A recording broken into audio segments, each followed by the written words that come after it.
سب علماء کا یہ آپ کے ایک اطلاقی نقطہ نظر پہ اعتراض سامنے آیا کہ دین کے اس مجموعی فریم کو سامنے رکھ کے رسول اللہ صلی اللہ علیہ وسلم کا جو اسوہ ہے، آپ نے جس چیز پر ہمیشہ عمل کیا، اس معاملے میں آپ نے ایک مختلف رائے دی ہے۔ وہ یہ کہتے ہیں کہ رسول اللہ نے کبھی کسی عورت سے ہاتھ نہیں ملایا۔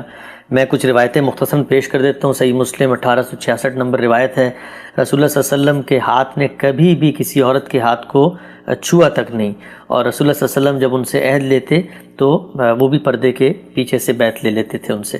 اسی طرح یہ امیمہ کی ایک روایت ہے، وہ کہتے ہیں کہ رسول اللہ صلی اللہ علیہ وسلم کو میں نے کبھی نہیں دیکھا کہ انہوں نے مصافحہ کیا ہو، اور اسی طرح رسول اللہ صلی اللہ علیہ وسلم کا اپنا یہ قول ہے کہ انا لا اصافح النساء۔ تو سوال یہ ہے علماء کا کہ آپ سے جب پوچھا گیا کہ کیا رسمی مصافحہ کیا جا سکتا ہے، تو آپ نے کہا کہ ہاں کیا جا سکتا ہے۔ تو جو مذہب کا پورا مزاج، رسول اللہ کا پورا اسوہ، اس سب کے برخلاف اس معاملے میں کیوں رائے؟ کیا تعبیر ہے؟ مذہب کا پورا مزاج وہ کہاں سے معلوم ہوگا؟ یعنی رسالت میں آپ صلی اللہ علیہ وسلم نے لوگوں کو تلقین فرمائی کہ مصافحہ نہ کیا کرو؟ نہیں ملی آپ کو روایت اس طرح کی؟ نہیں، تلقین تو نہیں، خود کہا میں نہیں کرتا، تو خود جب نہیں کیا تو پھر تو اس سے بڑی تلقین کیا ہوگی؟ نہیں، جب رسالت میں آپ صلی اللہ علیہ وسلم اپنے بارے میں کوئی بات کہیں گے، مثال کے طور پر آپ مجھ سے پوچھیں اور میں یہ کہوں کہ دیکھیے میں اس طرح کی شاعری نہیں سنتا، اس سے آپ ساری دنیا کے لیے ممانعت اخذ کر لیں گے۔ دیکھا جائے گا کہ آپ نے اگر اپنے بارے میں کوئی بات کہی ہے تو کیا کسی اصول کو بیان کیا ہے، کسی قاعدے کو بیان کیا ہے، یا اپنی کسی مشکل کو واضح فرمایا ہے؟ ہم دیکھ چکے کہ آپ کی ازواج مطہرات کے لیے خصوصی احکام وہ ہماری مائیں قرار دے دی گئیں، ان کے ساتھ نکاح ممنوع کر دیا گیا۔ آپ کے لیے خصوصی احکام، یہ خواتین ہیں، ان سے آپ نکاح کریں، ان سے نکاح کر لینے کے بعد انہیں طلاق بھی نہیں دے سکتے، ان کی جگہ دوسری خواتین بھی نہیں لا سکتے۔ تو یہ دیکھیے کہ رسالت میں آپ صلی اللہ علیہ وسلم نے رسمی مصافحے سے کہیں نہیں روکا، یعنی پورا ذخیرہ دین کا اس سے خالی ہے۔ اب میں پھر واضح کر دوں، جس وقت آپ کسی برے خیال کے مطابق کسی عورت کی طرف نگاہ اٹھاتے ہیں، اس سے قرآن روک چکا۔ یعنی ہاتھ لگانا تو بہت بڑی بات ہے، وہ تو بیٹھنے سے کی بھی کبھی منع کر دیا ہم نے۔ یہ سمجھ لیجئے اس بات کو بڑی اچھی طرح، یعنی کوئی آدمی یہ نہ کہے، اس کو حضور نے واضح کیا کہ آنکھیں بھی بدکاری کرتی ہیں، ہاتھ بھی بدکاری کرتے ہیں۔ یہ وہ کون سی آنکھیں ہیں اور کون سے ہاتھ ہیں، ہر آدمی اس سے واقف ہوتا ہے، تو اس کا کوئی جواز نہیں ہے۔ یعنی آدمی کو اپنی آنکھوں پر بھی پیرا بٹھانا چاہیے، ہاتھوں پر بھی پیرا بٹھانا چاہیے۔ رسمی مصافحے کا مطلب یہ ہے کہ جیسے ہم ملتے ہیں تو مختلف تہذیبوں میں مختلف روایات ہیں۔ عربوں کا معاملہ یہ ہے کہ وہ بوسہ لیتے ہیں دائیں بائیں، جی ہاں جی۔ بہت سی جگہوں کے اوپر ذرا سا قریب کر کے آپ ہاتھ کرنا کہتے ہیں، گلے میں ہاتھ ڈال لیتے ہیں۔ یہ رسمی چیزیں ہوتی ہیں، ان میں سے کسی رسمی چیز سے رسالت میں آپ صلی اللہ علیہ وسلم نے نہیں روکا۔ مختلف تہذیبوں میں یہ رہے گا، آپ نے اپنے بارے میں یہ احتیاط کی، کیونکہ اس کی وجہ یہ ہے کہ جب آپ بیعت کرتے وقت عورت کا ہاتھ میں ہاتھ لیں گے تو یہ محض رسمی مصافحہ نہیں ہوگا۔ ایک لمبے عرصے تک، یعنی چند منٹ تک آپ ہاتھ کو ہاتھ میں تھامے رکھیں گے، کل کو کوئی عورت تہمت لگا دے۔ آپ نے یہ دیکھا کہ سورہ احزاب میں رسالت میں آپ صلی اللہ علیہ وسلم کی شخصیت کو کس طرح ہدف بنایا گیا ہے۔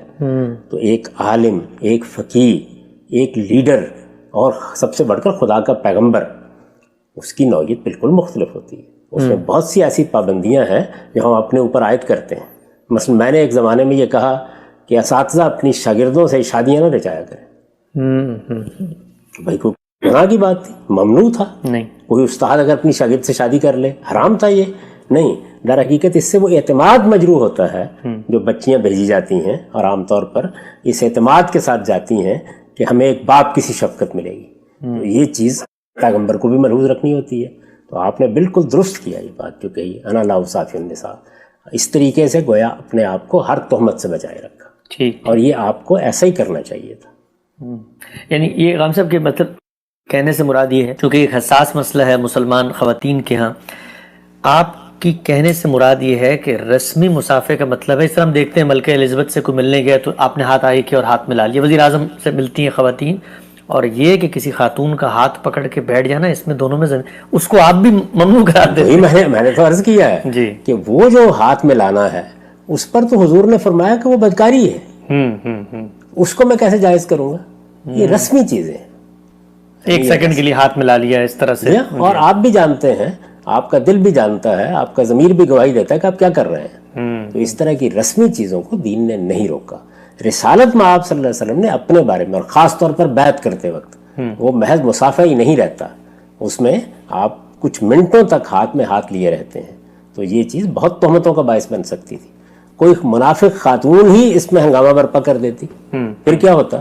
تو آپ نے اپنے اوپر یہ پابندی لگائی اور یہ بالکل درست لگائی. ایسا ہی کرنا چاہیے تھا آپ کو.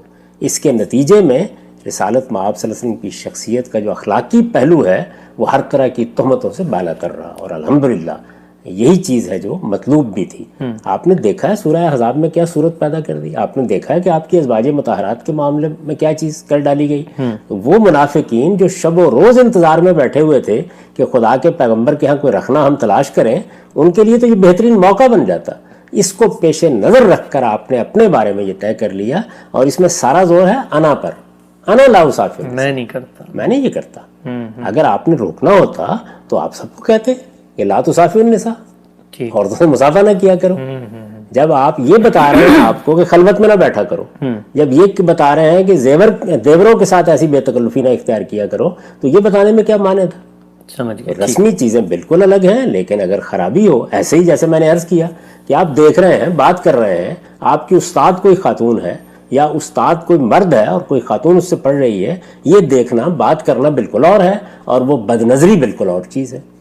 تو جس طرح بدنظری ممنوع ہے اسی طرح وہ لمس بھی ممنوع ہے، جس کا نتیجہ بدکاری کے جذبات کی طرف آپ کو لے جاتا ہے، وہ بالکل ممنوع ہے. یہ رسمی چیزیں ہیں اور میرے نزدیک اس سے بالکل نہیں روکا گیا.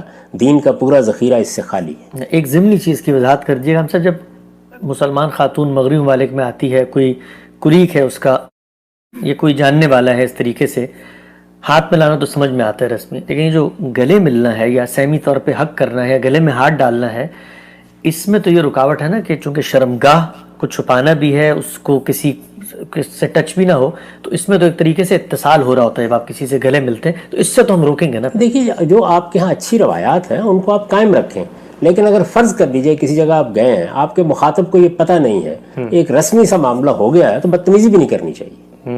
یعنی دونوں چیزوں میں توازن رکھنا چاہیے. آہستہ آہستہ جب آپ کی تہذیب سے، آپ کے معاملات سے لوگ واقف ہوں گے تو وہ خود ہی فاصلہ قائم کر لیتے ہیں. تو اچھی بات ہے کہ آپ وہ فاصلہ قائم کریں، لیکن میں ایک اصولی بات کر رہا ہوں کہ یہ سب چیزیں رسمیات کی حد تک ممنوع نہیں. احتیاط کریں، اچھی بات ہے، لیکن یہ رسمیات کی حد تک ممنوع نہیں ہے. جب ان میں برے راستے کی طرف قدم بڑھتا ہے تو پھر آپ اللہ کے سامنے بھی جواب دہ ہیں، اور پھر آپ کو بہرحال یہ دیکھنا بھی چاہیے کہ آپ کہیں ماخوذ نہ ہو.